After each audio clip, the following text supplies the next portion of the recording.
Fit to be pregnant, nutrition and fitness tips revealed. Getting pregnant and childbirth are two of life's greatest miracles. Most women, when asked the question, "What was the most memorable event in your life?" often cite pregnancy and childbirth. It's like a gift from above. There is just no denying the powerful emotions that pregnancy and childbirth can create in parents. However, while pregnancy is glorious and a rewarding experience, the hard truth is that there is a nutrition and fitness aspect that cannot be neglected. There is also a flip side to this shiny coin. Many women often end up feeling that pregnancy has ruined their shapely figure and the stretch marks have disfigured them. They automatically assume that once they've given birth, their bodies will never go back to the shape they originally used to be. Weight gain, stretch marks, a loss of sex appeal, etc. are negative consequences that women consider a trade-off to having a bouncy little baby. Nothing could be further from the truth. Yes, pregnancy will result in weight gain. This is only natural and in fact, it's healthy.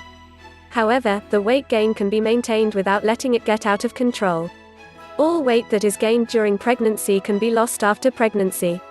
After all, it's just fat and the principles of fat loss are set in stone regardless if it's a pregnant woman or an obese man. It will take you time to shed the fat, but there is no hurry. Slow and steady wins the race. With patience and persistence, you can definitely lose the excess fat after childbirth. If you persist, you can even get fitter and be in better shape after childbirth than you were previously. Your body is a marvelous organism and it will adapt to whatever demands you place upon it. What truly matters is that you believe that it can be achieved. You must release any false beliefs that pregnancy and childbirth will result in you becoming an overweight, dumpy or unattractive woman. The point to take away from all this is that it is normal to gain weight and it takes time to lose it. Will you feel down and depressed now and again? Yes, you will. But you will persist and ultimately, you will get the body you desire. There is much more to just losing weight after childbirth. You'll also need to know how to eat right during your pregnancy, how to do certain exercises to stay fit and strong, what types of supplements to use, etc. This book will give you helpful tips and techniques that you can use to get healthy and stay in shape during and after your pregnancy.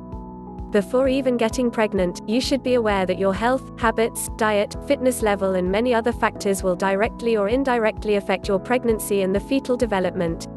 One example would be pregnant women who have the smoking habit. This does a lot of damage to both the mother and the child within. If you're going to get pregnant, you should eliminate all your negative habits prior to conception. Ideally, you should exercise more, eat a clean diet, avoid alcohol and smoking is a definite no-no.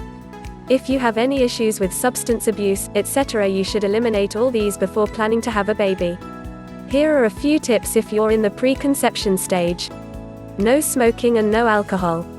Consume 400 to 800 micrograms, 400 to 800 mcg or 0.4 to 0.8 milligrams of folic acid daily. You should speak to your doctor about this. She will be able to guide you in this matter. Folic acid reduces the risk of birth defects related to the spine and brain. Get your other health problems under control. If you're diabetic, obese, have asthma, etc., you should get all these problems under control first before getting pregnant. All these health issues may cause pregnancy complications. Get fit and healthy. Exercise more. Build up your strength and stamina. When you're pregnant, it will be easier on your body if you're strong and healthy. Ask your partner to play an active role. If your partner smokes or engages in detrimental activities, they should try and quit for the sake of the baby. At the very least, if they can't quit, they shouldn't smoke around you or tempt you by consuming alcohol around you. Would the benefits be the same? Guess which one is going to be better for your baby? 1. Eat whole foods. 2. Eat fruits and veggies. 3. Make sure you're only eating good carbs. 4. Eat enough protein. 5. Try and keep it organic if possible. 6. Eat the right kind of fat the first trimester. Nutrition and exercise tips. Nutrition. During your first trimester, your calorie intake does not have to significantly increase. However, you must ensure that you're getting all the right vitamins, minerals, etc. This is especially true for folic acid. You should not be dieting or trying to keep your weight down. It is normal to gain some weight during your first trimester. Enjoy the pregnancy process. Do not fight it for vanity reasons. Exercise. Your strength and stamina prior to getting pregnant will determine how much exercise you can do during your first trimester. There is a fallacy that pregnant women should not exercise for fear of injuring their baby. This is not true. Pregnancy is not an excuse to become a couch potato. In fact, your pregnancy will be easier if you're moderately active. The key word here is moderately. Avoid all high-impact training regimens such as HIIT, CrossFit or Tabata during your first trimester. One of the best forms of exercise that you can do is brisk walking. In fact, just going for a daily 30-minute walk can be highly beneficial. Ask your partner to follow you too so that you have company and there is some bonding time. If you were highly active before your pregnancy, you may miss your cardio sessions. You may still engage in cardio sessions as long as they are low impact. A stationary bike is a good way to break a sweat. Swimming is also excellent. It is low impact and yet very effective. High impact exercises such as kickboxing, skipping, full body workouts, etc. should be avoided. Do not work out to the point where you are breathless and gasping for air. Your goal is to be active. You're not training for the Olympics. You want to exercise to get your blood circulation and your heart pumping. It's more about activity than achievement. Avoid strenuous workouts. The baby has arrived. What now? This is the part where you cuddle your baby and make cooing noises. It's also the part where you order your partner to do your every bidding because you're recovering. After childbirth, you may slowly reduce your calorie consumption. Carry on with your clean eating and eat sufficient quantities of nutritious food. You will be lactating and will need to breastfeed your child. Once again, the best person to speak to will be your doctor. Generally, there are a few breastfeeding tips you should be aware of. It will hurt initially. Moisturize your nipples with olive oil. Use comfortable bras. Drink lots of water and stay hydrated at all times. Eat well and consume sufficient calories. What next? There will be many other things to do as a new mommy. You can learn all these from a guide for new mothers. Those are beyond the scope of this book, which is focused more on nutrition and fitness. Which brings us to the next point, getting your body back in shape after childbirth. 2 or 3 weeks after you have given birth, you will be ready to start on your exercise program. Now, and only now, do you start focusing on attaining your dream body. Of course, before you can get there, you will need to shed the weight. Once again, you will check your daily caloric requirement. Once you have a number, you will aim for a 500 calorie deficit daily.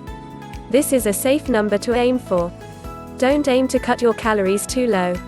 This does not speed up your results. It will just plateau your body and impede any further progress. Now that you've given birth, you can exercise often. However, there are a few things you must be aware of. It takes 6 weeks to 3 months for your body to heal after pregnancy. What that means is that your training program should still be low impact. Forget HIIT training or sprinting. Low impact training is your mantra. Don't worry. You will still lose weight at a steady rate. As long as your body is at a caloric deficit, it is inevitable that you lose weight. If you went walking twice a day with each session lasting 30 to 45 minutes, you will be amazed at how much weight you will lose. Want to challenge yourself? Walk uphill. Want more challenge? Add ankle weights and walk. That's how you do it. As long as your diet is clean and healthy and you're at a daily caloric deficit, you will lose the weight. Many women get impatient and want fast results. Weight loss is not a fast process. It doesn't matter if you're pregnant or not. Losing weight is an uphill task that takes time. Never give up on it just because you think it will take you 8 months to lose all the weight you've gained. The time is going to pass anyway. 8 months later, you will still be where you are if you don't make an active effort to change. So, keep at it slowly but surely. Take a photo on day 1 and take a photo 6 months later. You will be blown away by the results. Most women are able to return to their pre-pregnancy body shape within 6 months, just by doing low-impact cardio daily and maintaining a caloric deficit. If they can do it, so can you. Feeling fat lasts 9 months, but the joy of being a mom lasts forever.